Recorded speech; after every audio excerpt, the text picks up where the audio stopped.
This is gin. In the 18th century, it was known as mother's ruin. It was used as a contraceptive, and people got so drunk it was considered worse than cocaine. And in our documentary, we're going to find out how, as the drink becomes so popular in today and age. We're now heading over to the Winchester Distillery to see what gin has done for their establishment and the local area surrounding. So I'm here up at the Winchester Distillery up in Alresford, and as you can see in this room, here's they make their gin. Their Stephaniche is a 150ml hybrid still gin maker, and well, that's how they make their product. As you can see here in the other parts of the room, this is where they got their boxes full of their glass, cocktails, that sort of thing. And in that room over there is where they have their best sellers, which we're going to go into in a second. And yeah.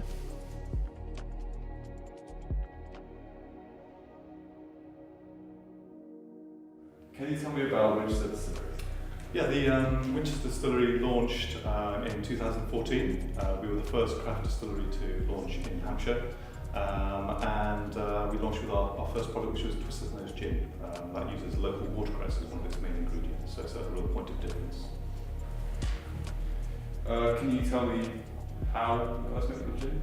All our gins are distilled gins, so we're not just infusing or adding flavour to spirit, we're actually taking our neutral spirit. We then redistill that with juniper berries and other botanicals, typically between 5 and 25 botanicals we use, depending on our recipe. We distill those very slowly, very gently, to make sure all the flavours come through and integrate nicely. We don't rush anything, all done by hand, and then we bottle it using the spring water that we have available here as well. What advantages do you think gin has over other spirits? Gin is a very versatile spirit. So when we think of gin, traditionally we think of the sort of classic Gordon's profile of juniper with a few other botanicals as very subtle background notes. With the gin resurgence that we've had, distillers like ourselves getting very adventurous in the other things we're doing as well. So we're sort of widening the flavour profile that you can get from gin to make other flavours, other botanical flavours come through with that juniper as well. Incredibly versatile. I would say probably 50% of the cocktails you make are typically with gin. So it's widely available, widely recognised as a great base for many, many cocktails.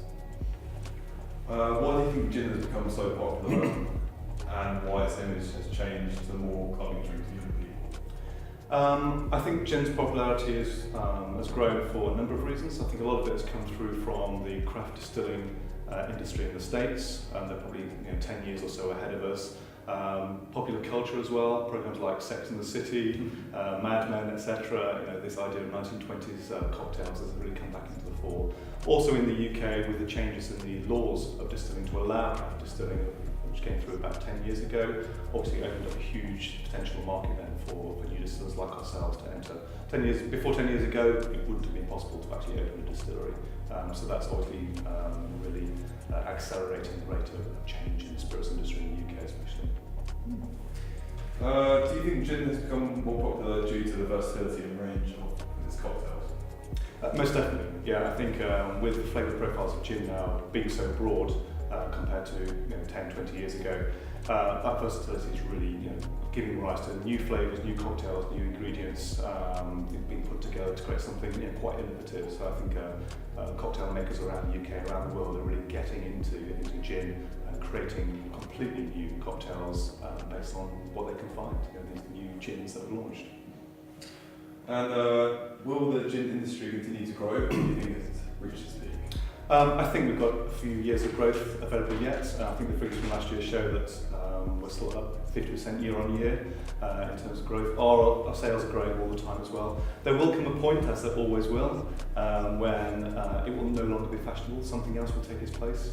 I've known gin for 20 odd years, and booms do come to an end. They'll be replaced by something else. But I think gin is so versatile. It has got this new reputation as being great for cocktails.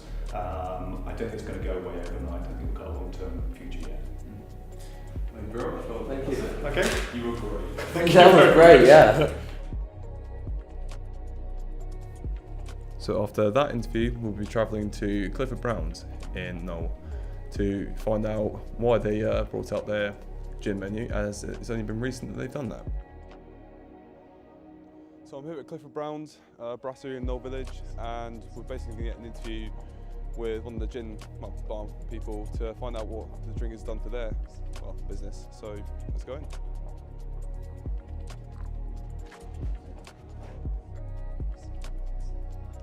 So what has gin done so far for this establishment? Since the introduction of the new gin list, I'd say it's made us a lot busier. We sell a lot more gins than we used to at a higher price. People seem to be a lot more happy with the gins that we're selling as well. And I think we're hitting a larger customer base since doing that. Cool. What advantages do you think gin has over other spirits? I think because you can do so much with gin, you can make cocktails, it goes well with everything, and there's a gin that everyone will like to each taste. So you can have a herbal gin, you can have a fruity gin or a citrus gin. I think it sort of tops other spirits where they have their own specific taste and the taste doesn't really change.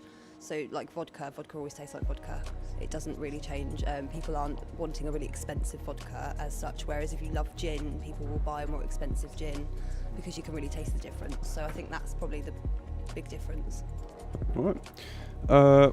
More than half of gin drinkers are under 35. Do you think millennials have helped increase the popularity of gin in these recent years? Yeah, definitely. I think since it's been all over social media that people are out drinking all these fancy gins in trendy bars and things, that it's sort of peaked at the moment. I think that will die down soon.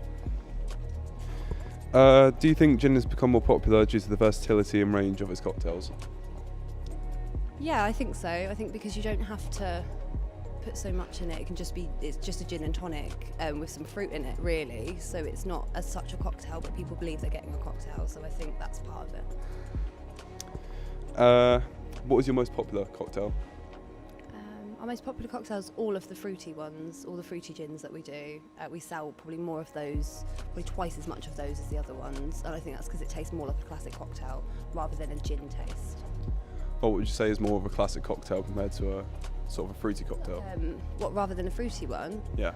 An old-fashioned would be like a classic cocktail, but we don't really sell things like that. It would be more things that taste like a Sex on the Beach or a mojito. Yeah, exactly. So it's more of a familiar taste to a cocktail.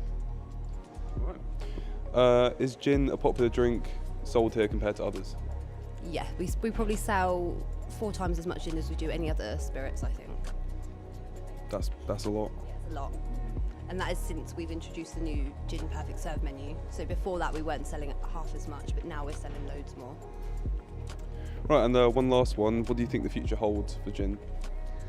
I think it's going to die down soon, and gin's not going to be as popular as it used to be. I think it's sort of just been one of those fads that sort of reached its peak, and now there's not much more really that can be done with it. So I think something else will come along soon, possibly craft beer, as that's taking over at the moment. That's it. Thank you very much, Rachel. You're welcome. Thank you very much. Thank you for having us. We're now going to Portsmouth Rum and Gin Distillery to find out their opinions on gin.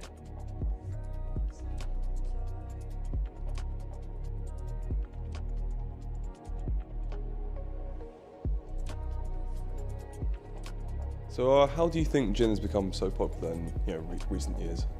Well, gin, as in white spirits, follows culture. And in terms of culture, what I mean by that is cocktail culture. If you look through history, when cocktails have been big, white spirits have been big. So, late 90s, early noughties, cocktails started to come online. People started to use them more, people wanted them more, which helped with the birth of gin. Or not the birth of gin, but the rise. The rise of gin. There's key elements that can be attributed to certain gins. For example, Hendrick's started to use cucumber in its gin, which was different, which was quirky, which created a little bit of a storm, which then gave people permission to put other stuff in gin, really. So people started to experiment. What gin has done is it's turned people towards artisan product. So now, because I think there's about 315 independent gin distillers in the UK at the moment, what it's done is people are now happy to pay a premium for an artisan handmade small batch product when they know where it comes from, they know who's making it, and they know what's in it. So all of those things together have caused the rise. And of course, you know, they always say, don't they, if you want to open a coffee shop, open it next to a coffee shop. So the more and more gin producers have it's just escalated, because actually it's now become a self-licking lollipop in many ways, because if you make a gin, people want it because they want the next gin, which is a little bit of a problem because not all of it's very good. You've got to make a good product because it's all about the second bottle, not the first bottle. Well, the first bottle's sort of like an introduction thing, I imagine. Indeed. But you can't survive on just selling first bottles. You need return customers. Nah.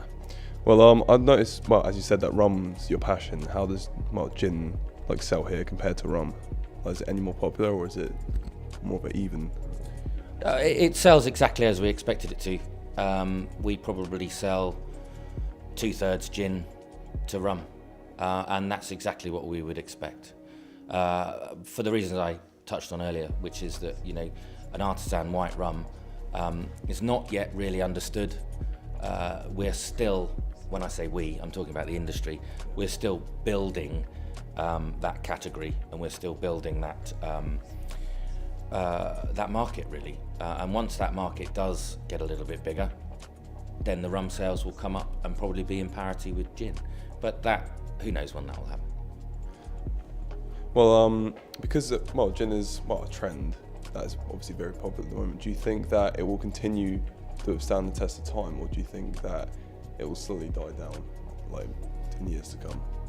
No, I'm not in the camp that suggests that gin is going to fall off the edge of the world. The industry pundits, they've got to say something, are very keen to say gin is nearly over, gin is nearly had its day. I don't see that. I don't think that will happen, provided it doesn't go stupid in cost. Then I think people will still want to have gin. They'll still want to drink it. They'll still want to try new ones. I think there's still room for expansion in different categories and types of gin. That in itself might become a problem, because the people who sort of regulate this sort of thing will start to get a little bit twitchy about, you know, well, can you actually call it gin, and all those sort of categorization issues. But no, I think whilst we continue to see a cocktail culture, whilst we continue to see that cafe bar culture, then gin is here to stay.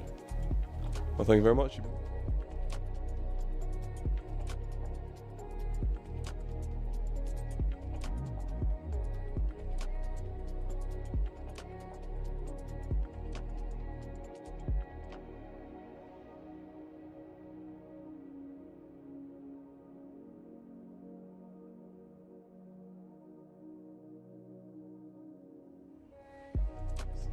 So after doing a documentary on gin, we've discovered that it is millennials who have made the drink so popular, and we were keen to see, you know, how other companies have responded. Haven't we, Tom? Yeah, definitely. Especially how we did some research before, and so how it was so unpopular before, not even the last 5 years, but the last 20, 30 years, like right back to the Middle Ages, where it was banned by like King George and all that. Well, personally, I only really got into gin only like 4 weeks ago, because I thought, we're doing a documentary now, may as well just see what all the fuss is about. Yeah. And I just did a pink Gordon's with raspberry lemonade with some ice, and it was great. I can like really see how and why like people enjoy it, because there's so many, because of like the versatility of it. There's so many like different cocktails that you can make. Obviously, to wrap it up. One more thing as well. Not to be patronising, but drinks such as Gordon's Pink Gin, the sort of fruitier ones that we were talking about, people our age don't want to have the sort of dry, you know, gin and tonics. Absolutely. Do we? Not. I mean, it's nice if you want a bit of a refresher, but we want the sort of sex on the beach, like that. That's what like similar feel, like you're on a beach sort of thing. You don't want to have an everyday gin and tonic. Like our taste buds aren't sort of so that's why we like that's it. why it's for millennials. Now that we're done with this documentary, what now? Get a drink. Let's go get a gin. Get a gin.